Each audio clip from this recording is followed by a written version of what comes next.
Welcome to Meet the Author, where you can join in on insightful conversations with best-selling and award-winning indie published authors.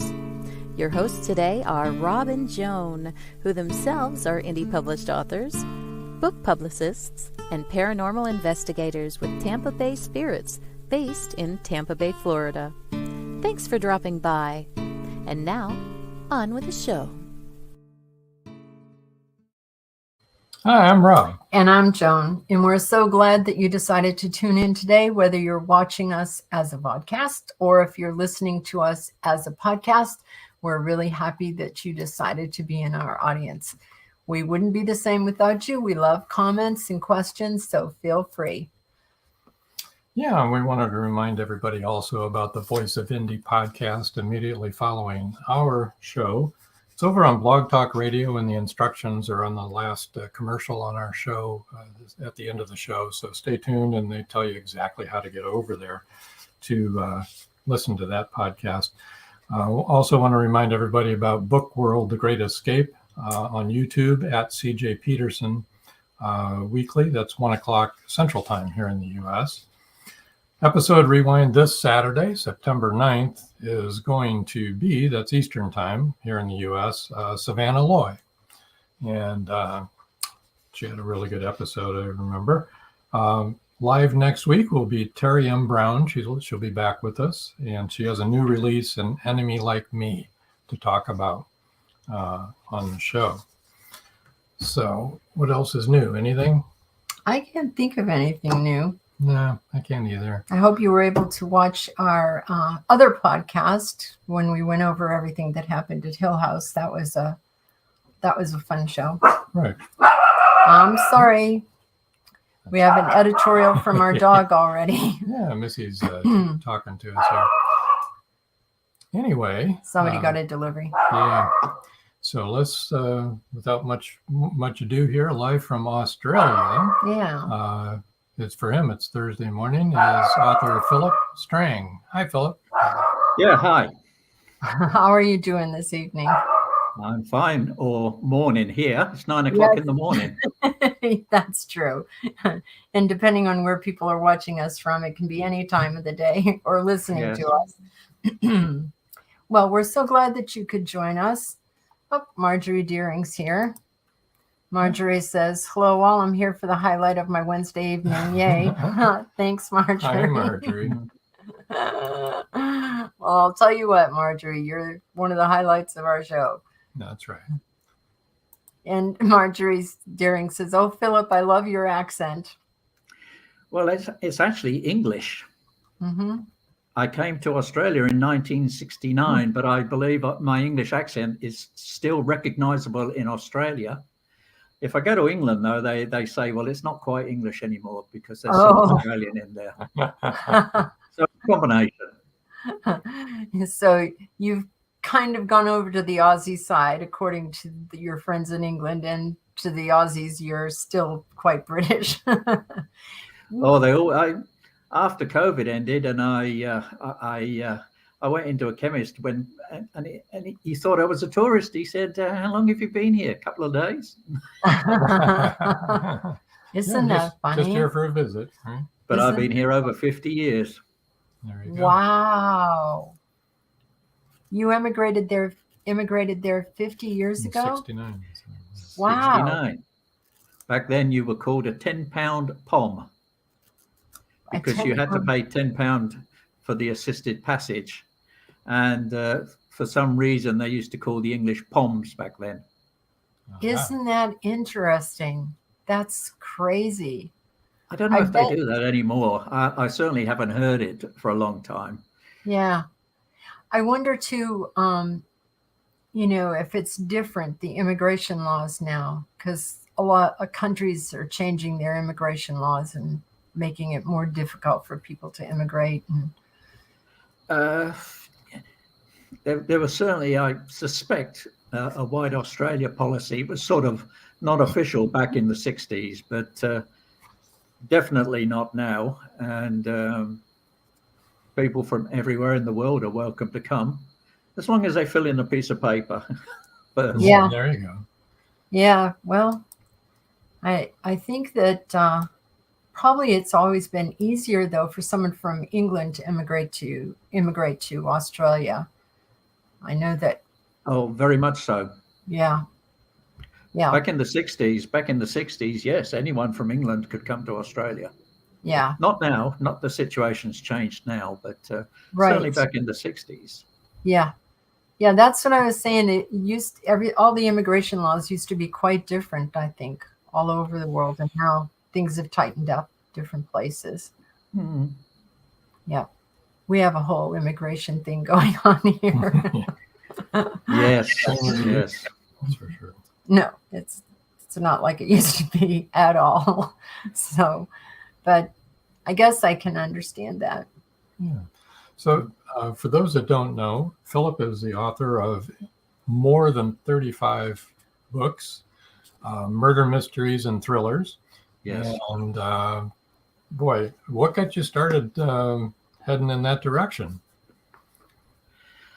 I suppose it was my wife and my daughter who said, well, you should sit down and write, because I'd traveled a lot. I'd been to a lot of, although we haven't mentioned it yet, but I mean, I spent about 20 years overseas building mobile phone networks, or the infrastructure, or cell phone networks, as you would know in America. And I went to a lot of very unusual parts of the world and met a lot of very interesting people. Yes. So they said, well, you should sit down and write. And I did. And I found words just poured out of me. I mean, for the first year or so, I would sit down and write 10 to 12,000 words in a day. Wow. I couldn't do that now. I definitely couldn't do that now. But they just poured out of me, all these stories. But of course, it was just, at that point in time, it was just stories of places I'd been, characters I'd met, changed the names, changed some of the certain aspects. Yeah. Had you always? That's what got me started, and then I found that I could do it, and I enjoyed it. I mean, I think on reflection, I've got more satisfaction out of writing than any other venture in my life. How did you first publish? When you went to publish your first book, how did you do it? Initially, on the first book, I thought I was writing the great novel, so I sent it off to various publishers, and they came back and told me quite politely that it wasn't the great novel. That's when I got on YouTube, and then I started researching, and eventually I self-published on Amazon. Okay. Yeah, that's the easy way to begin. Marjorie Deering says that's a deluge. And Marjorie knows because she's an author also. Yes. That is a deluge, right? Only that we could sit down and write 10 to 12,000 words a day, I would be happy. I wouldn't be able to do it now, because I'm a much more critical. At that point in time, I was just writing. Right. And I suspect of the 10 to 12,000 that I wrote, probably half of them ended up being deleted eventually as I tried to put it into a story. Right. Yeah, that's the difficult part, isn't it? When we have to self-edit and go back. And I know we change things constantly. Don't like it when we reread it. But I mean, I'd been to so many interesting places. I mean, we lived in Pakistan for 3 years. I was in Afghanistan for a year with a private company. This was 2003. So it's not long after the Taliban were kicked out. And they were keeping a low profile at that time. It's strange, though, because of the Taliban and their strict adherence to law and order. You used to see quite a few guys with one hand, because that was what they did to a thief. And it was safe. It was safe because no one would indulge in crime at that point in time. Yeah, because they were terrified. And of course, if you've been to a place like that, and you've been to all of these major cities in Afghanistan and also Pakistan, you meet a lot of people, you see a lot of scenery, a lot of characters. I also was interested in the history. So there was plenty of material to write about. Yeah, especially seeing everything that you saw up close and personal. Oh, yes. Well, let me ask you a question that everyone usually wants to know. And if you are not familiar with these terms, let me know. Are you a pantser or a plotter? Pantser. Yeah, fly by the seat of your pants and just write, no outline. I tried in the early days to plot, but I found it didn't work for me. So basically, I just sit down, sometimes with an idea, sometimes not, and I just write forward, and I write from the beginning to the end. I don't write bits at the end or bits in the middle or any of that. I just write from the beginning to the end. I'm not sure it's the ideal way to do it, but it's the only way that works for me at this present time. I think that, I think everybody has to write the way that they need to write, and I don't think there's any right way or wrong way. I really don't. Right. I mean, there's Right. a lot of discussion about, first person, second person, third person, and, and what type of third person omniscient. And I think that, I think you need to write the way that you need to write and not worry about all that stuff. I know with crime thrillers that as I'm writing, I myself do not ultimately know who the culprit is, who's the murderer, until basically the last chapter, almost the last paragraph, because it's working to a culmination. So if no one's ever said it, but if they said I figured it out halfway through, they didn't, because I had no clue at this point in time, at that point in time. Wow. That's amazing. Now, has that been true with all of your books? Yes, I believe so. That is really amazing. Oh, you are a true pantser. Right. Yes, because as it's moving forward, you end up with 3 or 4 potential murderers, and everyone's got a story, or would have been glad if the person had died for one reason or the other. So I think the story just works through, and eventually people drop away because they obviously couldn't be the murderer. You might want them to be the murderer because they were a nasty piece of work, but that doesn't mean they're the murderer in the end. So it's going to be the last chapter or the last paragraph or so before I reach that point. That's incredible. I've never known anyone that wrote like that.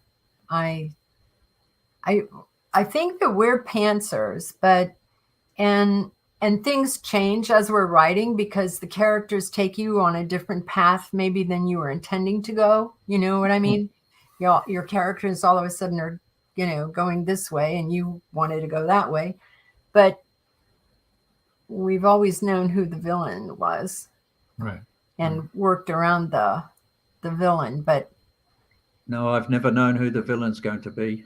I'm writing I'm sort of halfway through on a couple of books. One's based in Australia, one's based in England. And the one in Australia is up to about 40,000 words.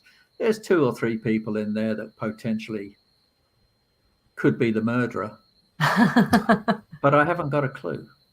I haven't got a clue. It'll just work its way through.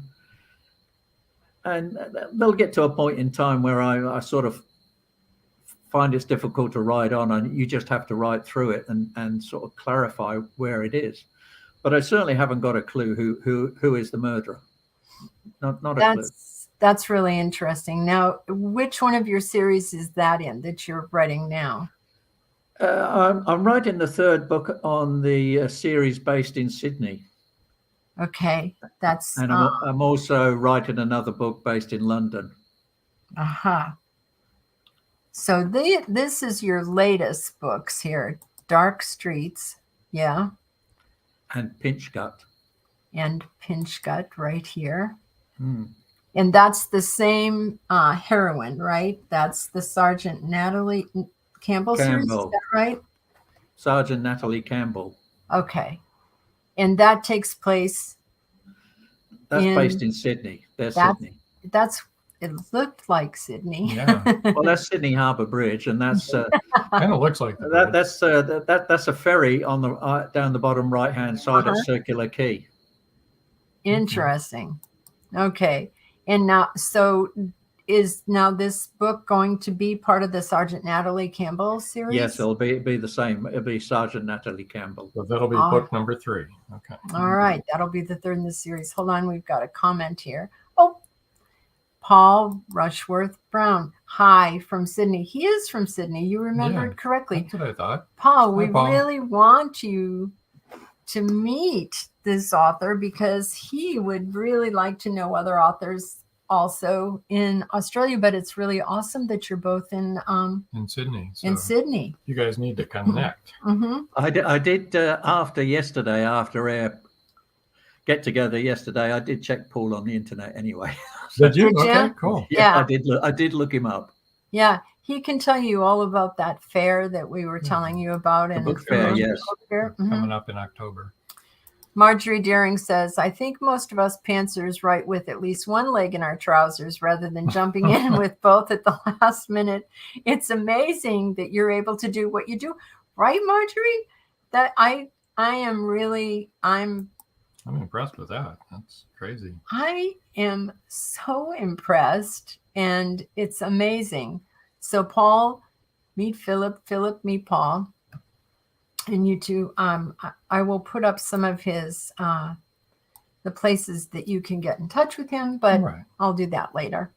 Right now, we're talking about his books, and his latest series is the Sergeant Campbell series, and that all takes place, I guess, then in Sydney, right? Yes, I'm not sure how far that series will go. I thought it was important to get 3 books out in a reasonable time period to see how they go. It's also given me the opportunity to promote more in Australia, my books, because primarily my readership's always been in the UK. Mm-hmm. And well, this is good since that's your home, to be writing about your home and being able to get that's good. That's really good. And I like that you have a female protagonist in this one. How was that for you? I must admit, I tried to change it. It's too easy to have the gruff detective inspector and his young offsider, invariably female. I mean, you see that too often. And I have a situation in the Australian one that the young sergeant is more astute and more capable than the inspector.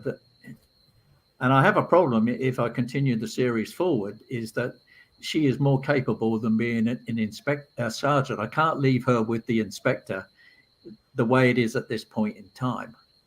I'm not sure how if you're writing a series, how do you promote someone and still maintain the storyline? I'm not sure on that yet. I bet that you can do it, work though. that out, I'm sure. Well, she'd have to become inspector. And does she stay with Haddock? I quite like her with the Chief Inspector Haddock. I mean, to have her go off on her own, I'd have to think about how to do that. Or I won't think about it. I'll start writing it. Yes, that's right. And then it'll write itself out. Paul says, unfortunately, I will not be going to the fair in October. They wanted to charge me $300 for the use of the main stage before and after the fair. Wow.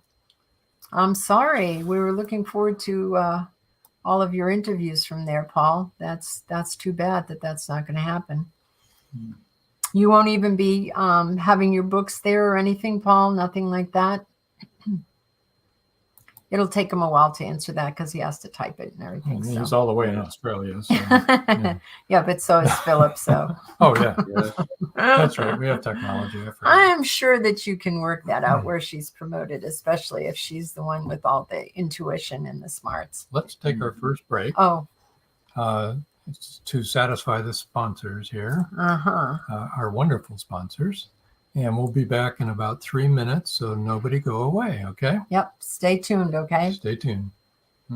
It's 1919, and Eric Laska returns from the war in Europe. 2 new enemies await him in the small coal mining town he calls home. One is a threat to his relationship with Rebecca, the love of his life. The other, a bloodthirsty beast, is stalking the mining town residents. The townspeople suspect Eric of one of the killings. An old man and Rebecca's 11-year-old sister have seen the beast, but only Eric believes their story. To protect the town and clear his name, he's forced to prove the werewolf exists. Available on Amazon. The Horror Within by Marjorie Swift Doring. The clock is ticking. Can Gracie uncover the truth? Phillip Pliant is the wealthy opportunist plastics dealer and CEO of Pliant Industries. He's also a master thief, creating a pervasive threat to the manufacturing infrastructure in the Caribbean islands markets. With the cartel as his stealth client, the naive city leaders have been seduced, enabling the production of more than 3-dimensional building materials. The expected profits are monstrous. Is the art group, now led by Gracie and the family heirs, strong enough to win against this predator? Can JJ's cats act on the root cause analysis in time? Will Gracie be able to squash Pliant and the cartels? Gracie never considered their lives would hang in the balance. The clock is ticking. 5, 4, 3.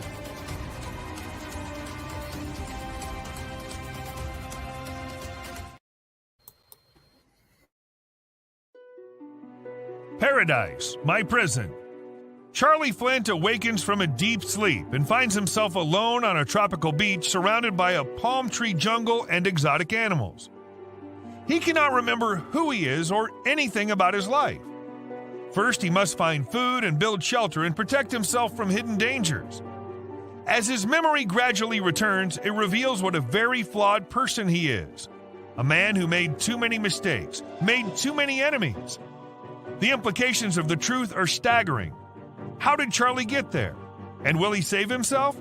Paradise, My Prison is the riveting new suspense thriller from retired Hollywood scriptwriter George Dismukes. Paradise, My Prison by George Dismukes is available in jacketed hardcover, softcover, and all ebook formats worldwide.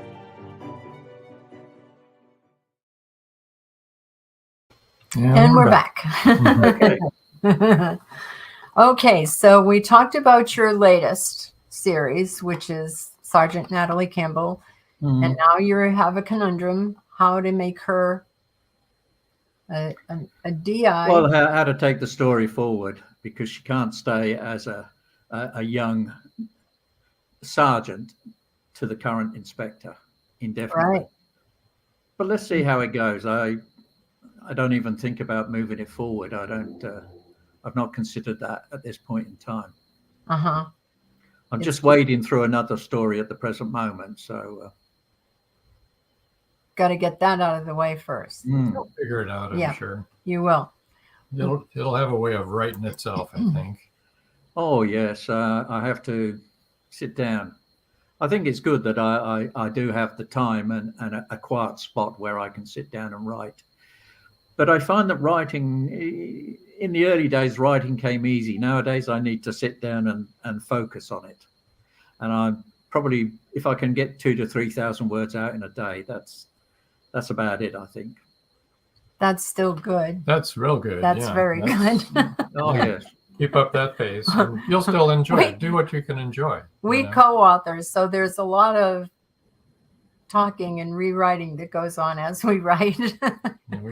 Well, also as a self-published author, you have to understand, and it's unfortunate that to maintain momentum, if you're self-publishing on Amazon, for instance, that you really have to put a book out every 3 months if you want to maintain decent rankings, because you'll soon drop off because you're an unknown quantity. You'll soon be forgotten. So I try to adhere to it. I don't always succeed because I found it tougher during COVID than I do now to write. I think, don't you think, though, that was a very stressful time for everybody? I mean, when we were all quarantined and, you couldn't go anywhere or do anything. And That was difficult. It was very stressful. It was a strange time. It was, and I think it's really left a mark on people. I really do. Yes, it's changed. It's one of those defining moments that has affected society. It definitely, Society has changed since. Globally. You are absolutely right. Yes. So Paul says, unfortunately, we couldn't negotiate, even though I didn't charge authors. Plus, I could only do interviews before and after the fair opens and closes. However, I'm looking at other options for you guys. A friend of mine works for the ABC. I'll keep you updates. That's okay, Paul. We feel bad for you. We're fine over here, but I'm sorry that you weren't able to do that. I know you were looking forward to it. Can I say that I'd like to meet up with Paul sometime if he's in Sydney? I should say that I'm in Edgecliff near Double Bay, so he'll probably know where that is.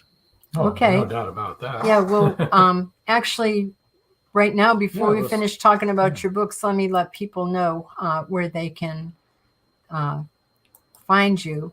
His website is www.phillipstrang.com, and that's PhillipStrang.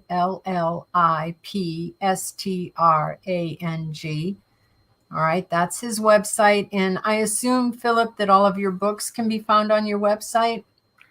All my books are there, yes.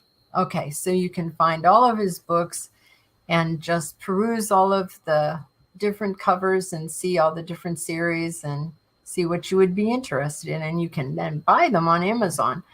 Facebook is Phillip Strang Writer, and that's WRITER, that kind of writer.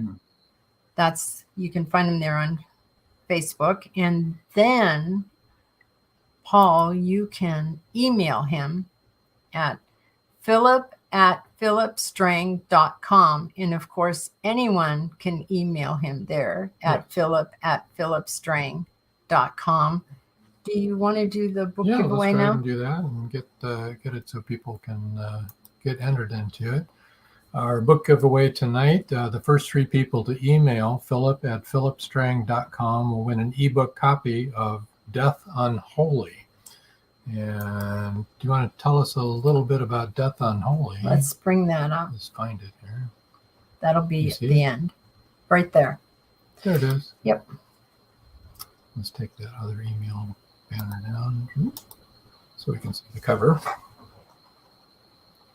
So everybody go ahead and enter. And I tell you what, even if you're watching this after the live show has aired, feel free to go ahead and email Phillip at phillipstrang.com, and he may have extra copies available that he'd like to send to you.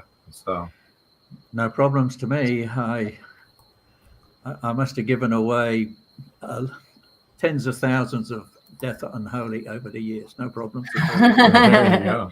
And it's phillip@phillipstrang.com. Yep. So, Paul, if you could email him there and introduce yourself to him, and then maybe you guys can get together and meet and help each other out. Whoops, sorry. Yes, well, let's go back to your series. Can you give us like a little overview of the Tremaine series? I was writing about DCI Isaac Cook, which is based in London. He's a DCI Isaac Cook in London. He's the son of Jamaican immigrants. The reason I chose that was because I worked in Jamaica for a year. My wife and myself were in Jamaica for a year. So that gave me the idea for Jamaica. Actually, the character is based on someone I met in Africa. He's actually Senegalese, and he's certainly not Jamaican. And but the character was there, tall, urbane, dark, handsome guy, always wore a suit. Tremaine is based in Salisbury. And the reason I chose Salisbury is because I grew up in Salisbury. Or at least when I say I grew up in Salisbury, I lived there from about the age of 9 up until 21 when I came to Australia.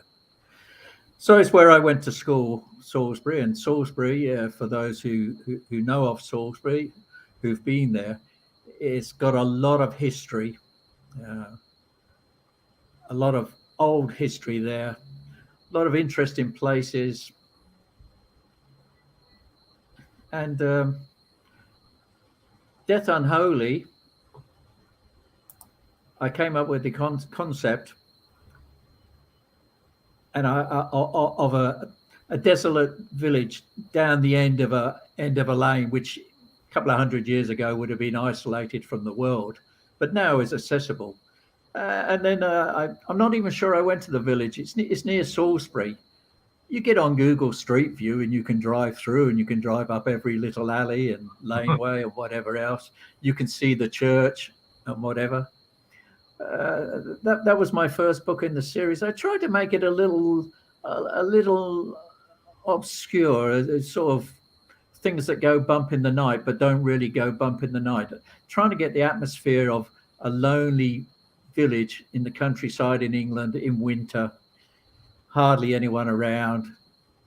These places lend themselves for thinking of doom and gloom, and I thought it turned out okay. And then I subsequently wrote another 9 books in the Tremaine series. Yet again, I'm not sure how to go forward on that, because Tremaine was always complaining about his old age and his aches and pains. And Claire Yarwood, his offsider, yet again, the young female offsider. I mean, she can't stay as a sergeant, and she's just had a child. So that's going to make a different dynamics to it.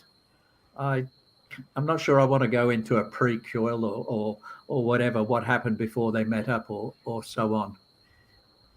But I like the characters and I like the story. And people have asked me before, because the inspector's sort of taciturn type of guy. And they say, well, who's he based on? I would say he's based on me, basically. Although I don't drink and I don't smoke and I don't swear and I don't complain about aches and pains, but I think there's a lot of similarities there. George Dismukes is in the house. He said, "Egad, sorry, better late than never." Welcome aboard, Hi, George. Hi. We're so glad that you're here. This is Philip. I think that you would really like him, and you won't believe this, George, but when he writes a mystery, he doesn't know until the last chapter who done it, and he's the author. So we're all really quite impressed with that, to say the least. So Tremaine, okay, so now there are 9 books in the Tremaine series, right? Yeah. 10, so 10 now. 10 now. So yeah, if he's complaining from the first one that, he's getting old and and creaks when he walks, and then I see what you're saying there. I love the titles of the Tremaine series. You have Death Unholy, of course. You have Death and the Assassin's Blade, Death and the Lucky Man, Death at Coombe Farm, Dead Man's Hand, Death in the Village, Burial Mound, Body in the Ditch, The Horse's Mouth, and Montfield's Madness. Death in the Assassin's Blade. The idea for that came from, if you're in Salisbury, outside of Salisbury, there's a place called Old Sarum. That's not actually Old Sarum. That's a place called Corf's Castle in Dorset. But Old Sarum's an old Anglo-Saxon fort, and I can remember from my childhood, the Amateur Dramatic Society used to do open air productions up there of a night time. So they were doing a production of Julius Caesar, and so you have the scene where the conspirators all get together and put a dagger into Julius Caesar, except one of them wasn't a plastic retractable blade. One was an actual blade. And of course, the question is who changed it and who dealt the blow that killed the guy who was playing Julius Caesar. Tu Brute. Death on the Lucky Farm, The Lucky Man, was about a guy who won the lottery, a most undeserving character who went crazy with the money and ultimately ended up being killed as a result of it. And, yikes. Okay. And strange, Death at Coombe Farm. The idea for that came because when I was at school, I had a friend who lived on a farm, and I went out there and stayed there a couple of times. And then I'm looking on the internet, and I find that not him, but his brother's in serious conflict with the mother about the inheritance of the farm, who takes over the farm, and it went as far as the High Court in London. So I could imagine the farm. I could imagine the environment. So a lot of them, you tend to come like that, I suppose. Yeah. Now, you mentioned the Cook series. Is Murder House the first one? And the second one. That's the second? Yeah. Tricky Business is Tricky first, Business. I think, right? I think we've got that.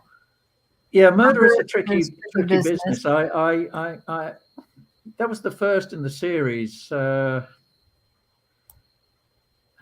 the second book, Isaac Cook had changed his offsider to an English guy, because the first guy was a migrant to England from Pakistan, and that always presented problems, because I always find it difficult writing about people from those parts of the world, because I've been to those parts of the world. I know the people, and people's perception is different to my perception. You know, I've been to Pakistan, and I know they're lovely people, and basically they're polite. They're very polite and very nice and very calm.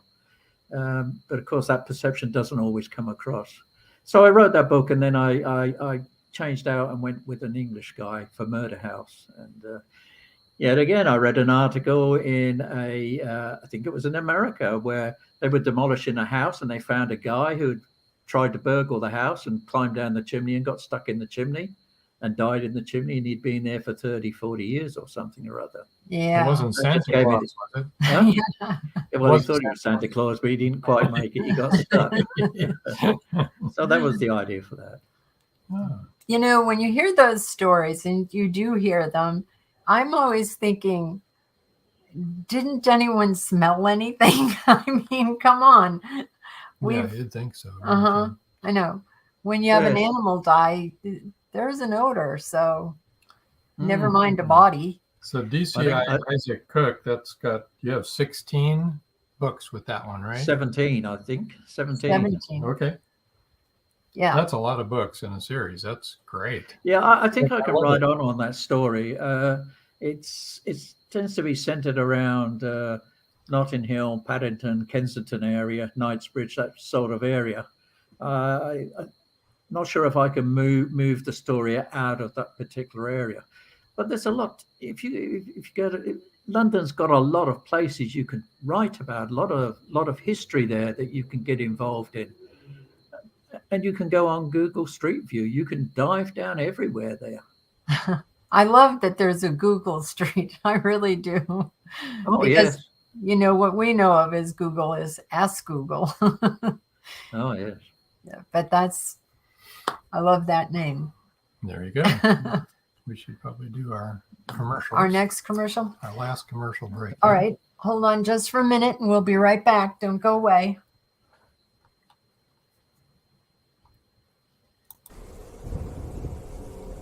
Many secrets are hidden within the darkness of the jungle.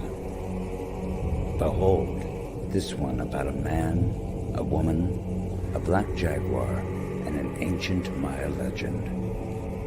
Two Faces of the Jaguar is a novel by George Dismukes that will take you deep into the jungle and capture your imagination until the last word.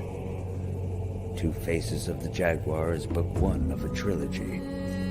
Two Faces of the Jaguar, where only the adventurous dare to read.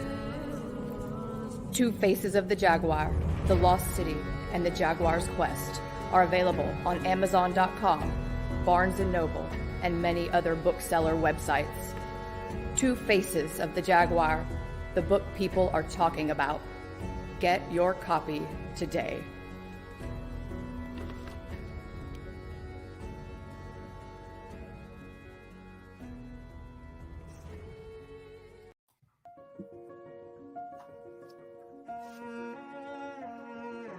Mystery hovers in the Magnolia Bluff Public Library. It has nothing to do with the hundreds of suspense novels on its shelves. Caroline McCluskey is the librarian. She finds a crimson hat and a black and white poodle puppy. They belong to Esther Williams. Esther is missing. The police can't find her.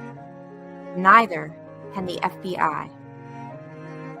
Esther's only hope is a ring of 3 women investigators who form the Round Table.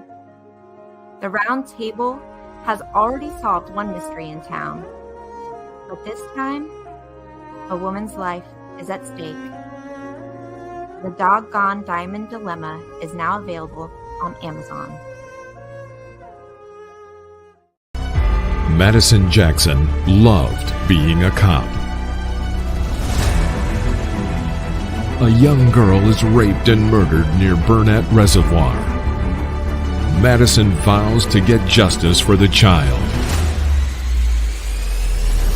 Madison travels to the heart of Mexican cartel country. She is kidnapped, tortured. Will Madison ever make it home?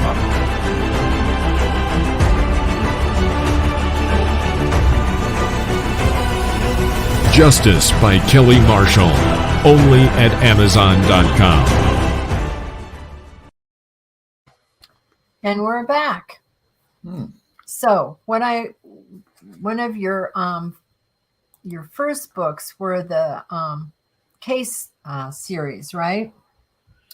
Yeah, the Haberman virus. Yeah, that's an intense book. Is that the first one? Yes, yeah, that's the first one.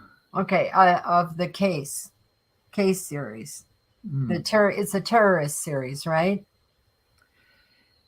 Yes, it was my early days of writing a book, and I got quite a number of comments from various people saying I shouldn't write things like that. I shouldn't give people ideas. And another one said, well, it could. Another one said, I'm a scientist. It couldn't happen. Well, it could happen.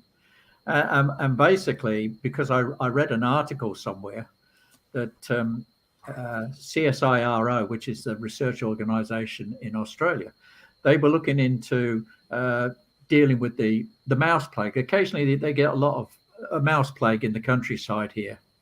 And what they were going to do is they were going to genetically engineer and introduce mousepox into the population with a genetically engineered protein, which is in the body, which is called IL-4, and it's genetic.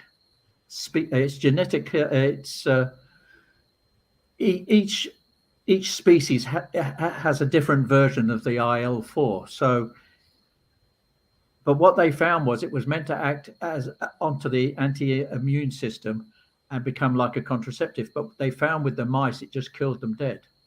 So the concept was, and I did read about it, was that you could do that to smallpox, and you would have smallpox with this IL-4, and it would effectively kill people, and it would kill hundreds of millions of people. Now, I got a lot of flack about it, and then several years later, Bill Gates said it was the greatest terror threat of all, the potential of this. But it was intense. I did so much scientific research on it to try and understand it. I was wondering I didn't get a knock on the door saying, why are you looking up things like this? Right? Because it was incredibly complex. The things we do, right? Yeah. I think in truth, the book should have been one of these 600-page monsters. Yeah. To do it justice and to wind it along, whereas I couldn't do that at that point in time. I'm not even sure I could do it now. Yeah. But yeah, I was sort of pleased with that book, but crime thrillers sell a lot better, actually. Yeah, but you enjoyed writing that one and doing the research. And then Malika's Revenge was also in your case series. That's a really great cover. I got to say, I love it. Well, I did the cover. So Beautiful. I did the cover. You The did only cover I didn't do is the Haberman virus.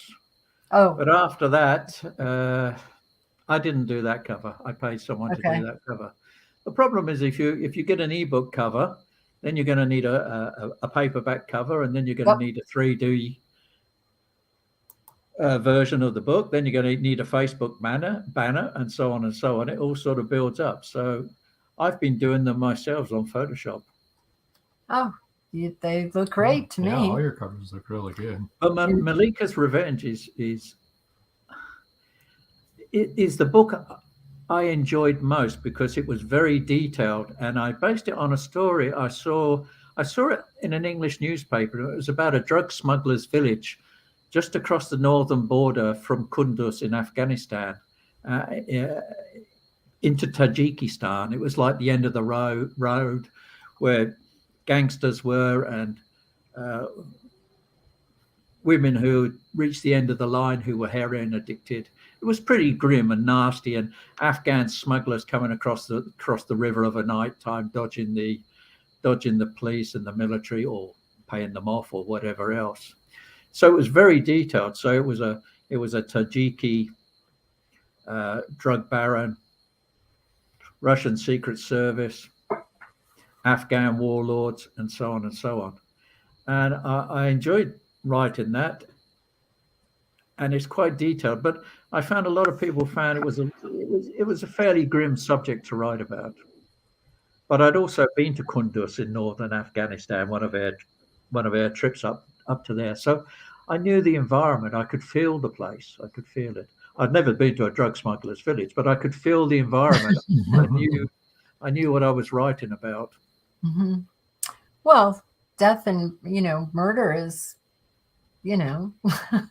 it's not pleasant either. So, but yes, I think some people are like that sort of thing. I think, they like the suspense and they like the terror. And Marjorie's in our audience right now, and she writes about horror and very well.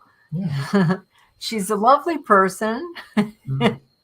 And writes very scary stuff.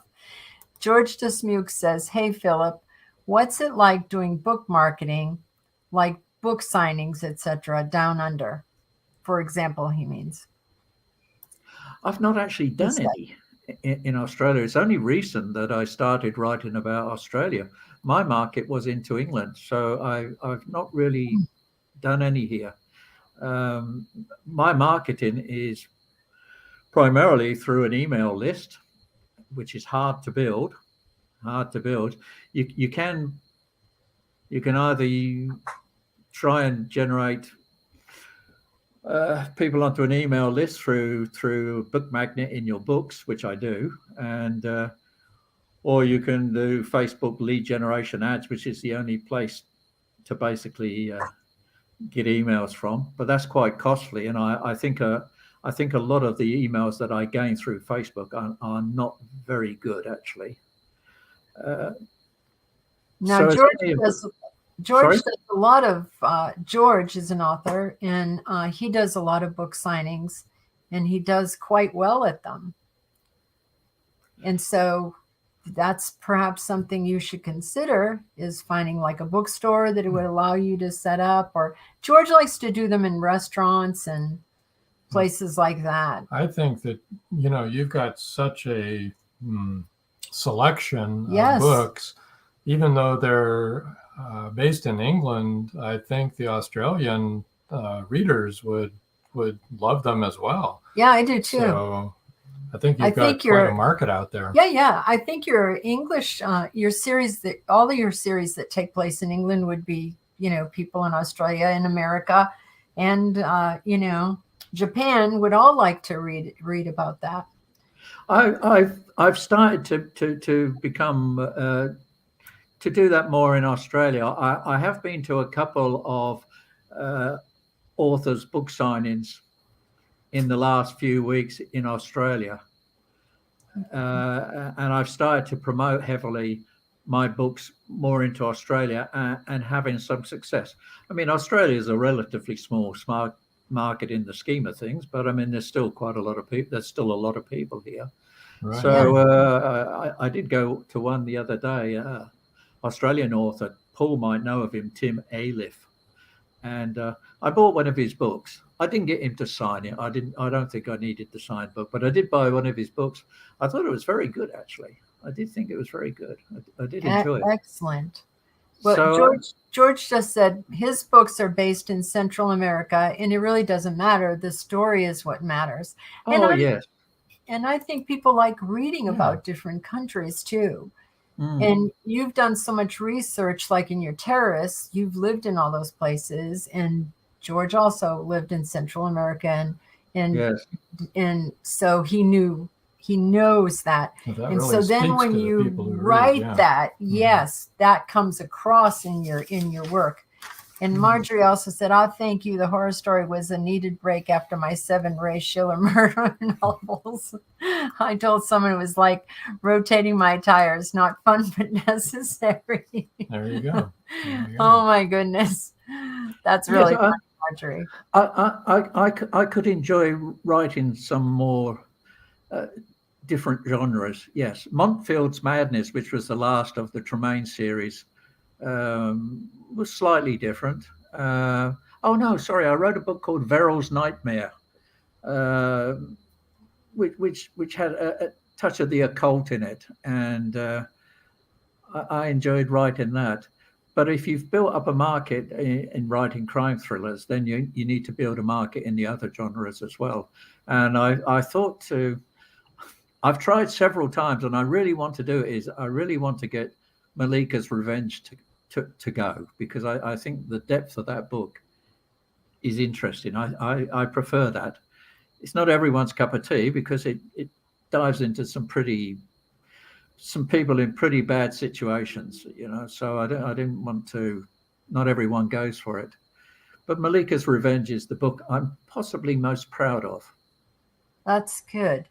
Now, Paul Rushworth Brown says, I market my novels and other coins like India and the UK, where they're really popular. And we told you his books are all historical novels and very. Yes, I did say that. Very so Paul would know the significance of the second title of my Australian series, Pinch Gut.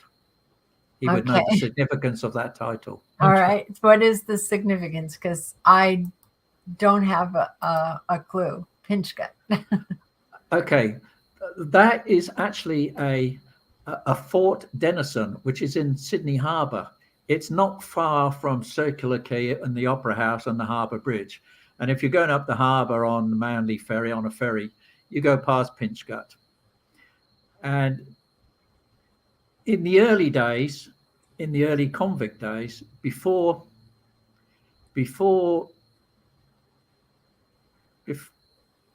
trying to think back to what the story now. If they had in the early days when it was a convict settlement and they had difficult prisoners, they'd stick them out there for a while, chained out there on very, very short rations. So when they came back, people would say they had a pinched gut. Oh. They didn't actually go pinch their gut. Because they literally, their punishment was to be stuck on the island in all the elements and starved. There was no fort there at that point in time. Wow. That's interesting.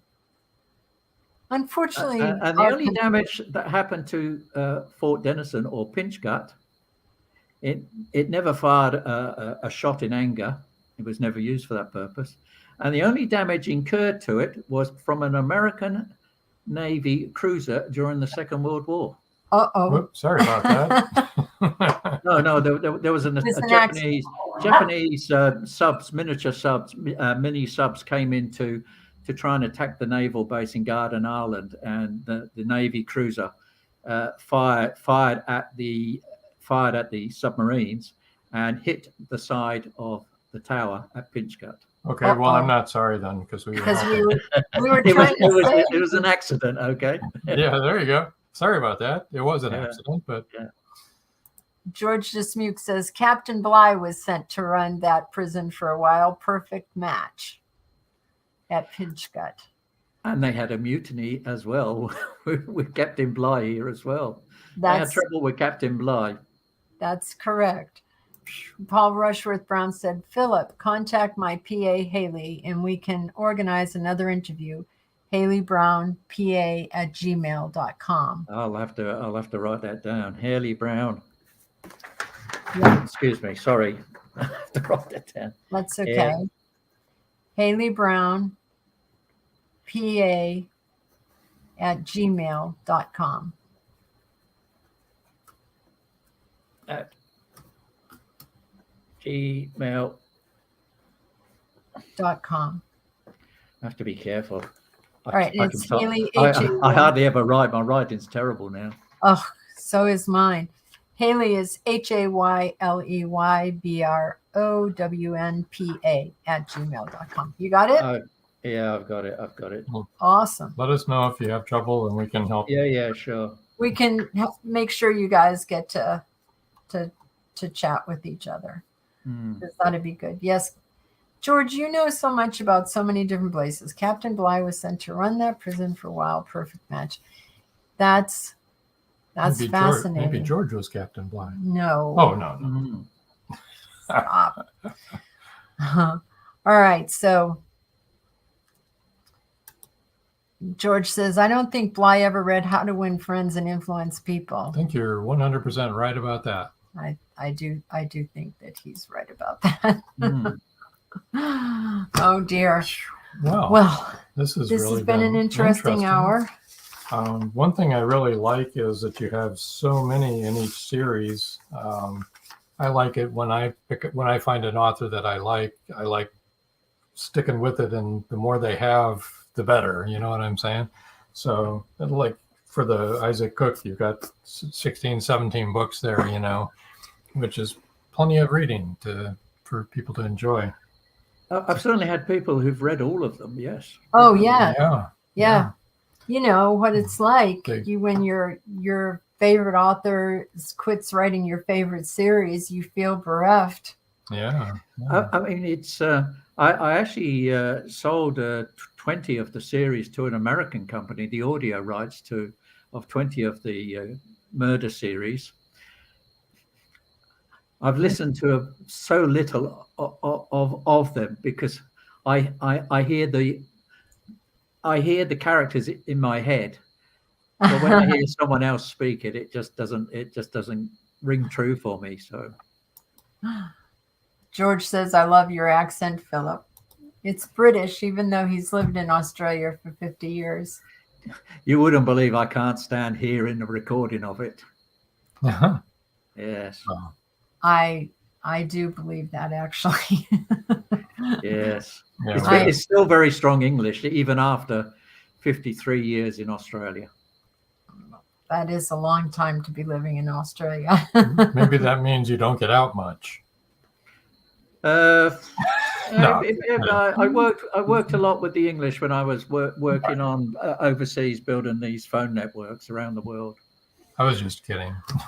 Well, I moved from Massachusetts when I was 23, and I've lost my Boston accent from Boston, and now I don't. I've picked up different accents from all over the country where we've lived. Sort of. You don't have a strong American accent, though. It's not strong. Nope. I've sort of become blended with all the different places that I've lived. And the dog. Here's our dog. Our doggy. She's acting very oddly tonight. She's acting like she's been jumping all over us while we've been talking to you. I don't know what her deal is. Rather distracting. Yes. What's the matter, Missy?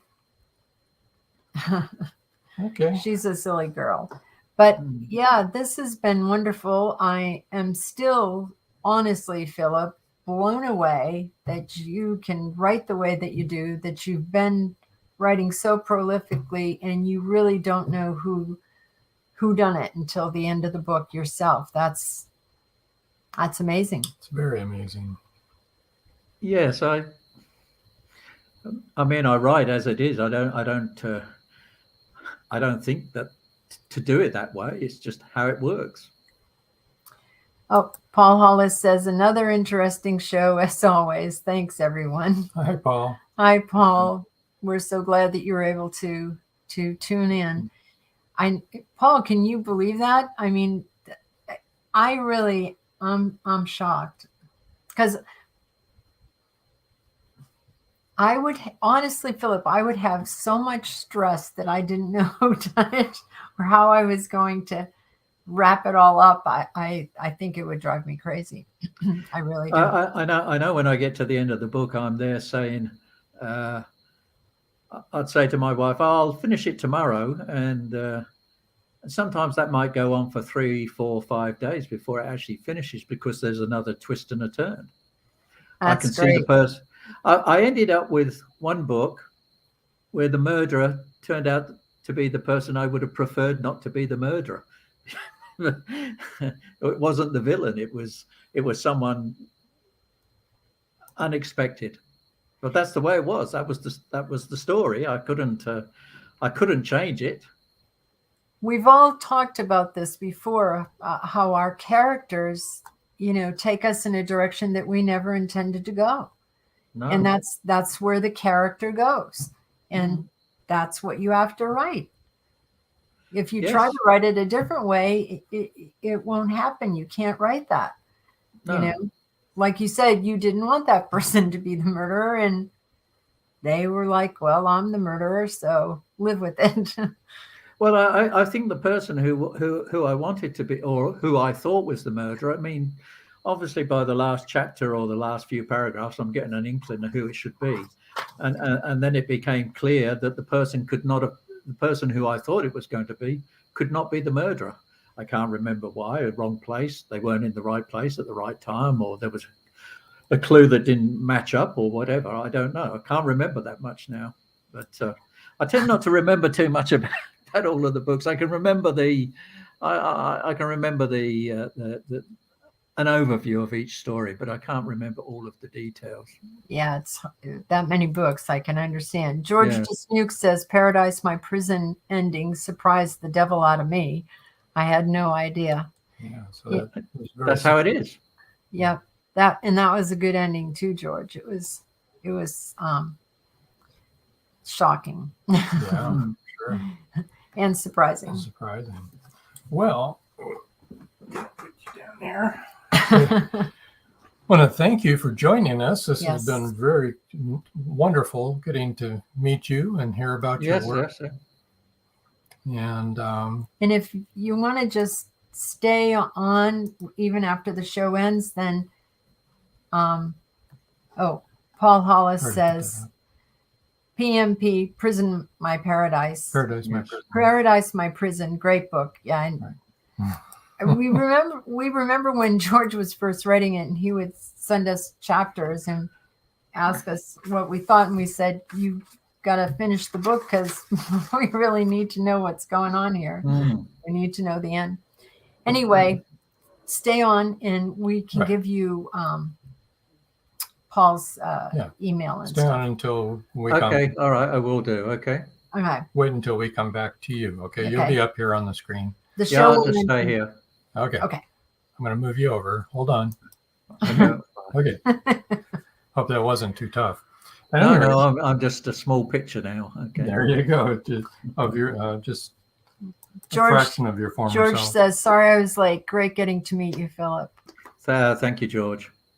I want to remind everybody about the Voice of Indie podcast, Blog Talk Radio. Right after this show, the instructions will be on shortly, how to get over there. Episode rewind this Saturday, September 9th, right here where you're watching right now, 5:30 p.m. Eastern Time. Savannah Loy is the guest on that rewind. Next week live will be Terry M. Brown again with her new release, An Enemy Like Me. So you don't want to miss that. And I don't know what else you've got to talk about, but I think I'm all talked out. You're all talked out. I am. Whoa, I didn't know that was possible, but okay. Very funny. All right, so until next time. That's all, folks. That's all, folks. Bye.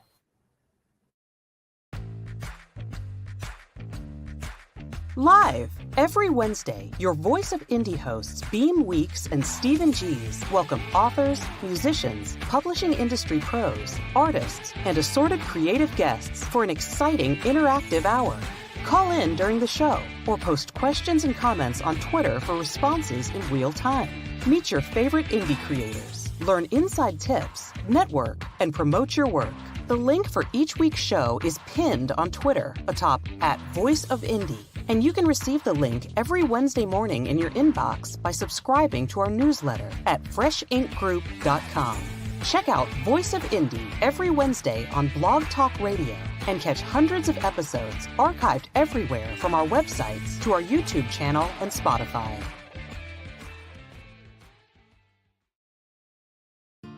Thank you for joining us here on Meet the Author. Make sure you stay up to date with our show by clicking like, follow, and share.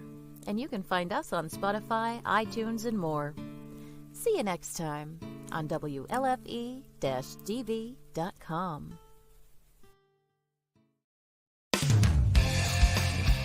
You've been listening to WLFE-DB.com, where our shows